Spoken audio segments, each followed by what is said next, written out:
গরুর রং হচ্ছে কালো, আর সন্তানের মতো লালন পালন করে, সেজন্য ওর নাম দিয়েছে কালো মানিক। নিজে খায়া না খাইয়ে গরুটারে অনেক বড় করছে। এরকম ন্যাচারাল খাবার খাওয়াইয়া এরকম গরু করাটা খুব কঠিন। গত ৩ বছর আগে স্থানীয় হাট থেকে মাত্র ৭৫,০০০ টাকায় কিনে এনেছিল কালো মানিককে। সময়ের ব্যবধানে ৩ বছরেই সেই ছোট্ট কালো মানিক আজ বিশাল দেহের অধিকারী। কাঁচা ঘাস, খৈল, ভুসি, কুটাসহ সম্পূর্ণ দেশীয় খাবার খাইয়ে চরম যত্নে তৈরি করা হয়েছে কালো মানিককে।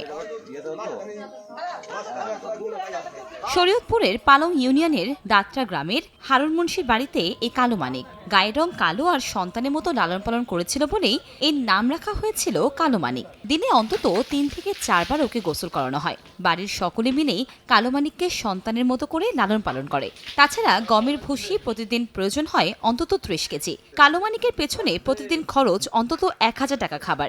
নিজেদের কপালে কতটুকু জুটল সেটা নিয়ে ভাবনা নেই মানিকের পরিবারের, যত ভাবনা কালো মানিককে নিয়ে।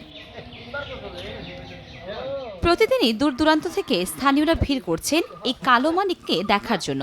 কালো মানিকের বিক্রির জন্য দাম হাঁকা হয়েছে ১৫ লক্ষ টাকা। তবে কেউ তার বাড়ি থেকে কিনে নিলে তার জন্য রয়েছে বিশেষ ছাড়। স্থানীয়রা বলছেন এই হারুন মুন্সির অনেক কষ্টের ফসল এই কালো মানিক।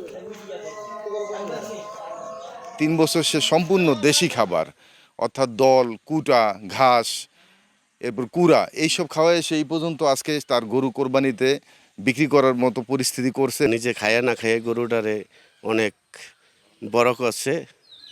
গরুটা দেখতে খুব সুন্দর। ৩ বছর যাবৎ উনি এটার ভিতরে বহুত মেহনত করতেছে। তো আশা করি আল্লাহর রহমত খুব ভালো, আর কোনো ভেজাল কোনো খাবার উনি খাওয়ায় নাই। বাংলাদেশে এরকম গরু হয়তো অনেকেই পাইবেন, কিন্তু এরকম ন্যাচারাল খাবার খাওয়াইয়া এরকম গরু করাটা খুব কঠিন। সুই মুই কিছু দেই না গরুরে, আলু মালু খাওয়াই না, কোনো ডাক্তার লাগাই নাই। আল্লাহর রহমত, ওর নাম কালো মানিক। ৩ বছর আগে মনে হতেন কিনে আনছি ৭৫,০০০ টাকা দিয়ে। খোর, কুড়া, ভুসি, দল, এক কুড়া খাওয়াইছি। এখন সামনে দেখা যাচ্ছে আমি ১৫ লাখ টাকা দাম চাইছি। যদি সুযোগ সুবিধা মতন কেউ নেয়, হাউস করে খুশি হয়, তাহলে আমি বিক্রি করে ফেলাইব। ১১ ফুট লম্বা ও ৫.৫ ফুট উচ্চতার কালো মানিকের ওজন প্রায় ২২ মণ। সময় সংবাদ, শরীয়তপুর।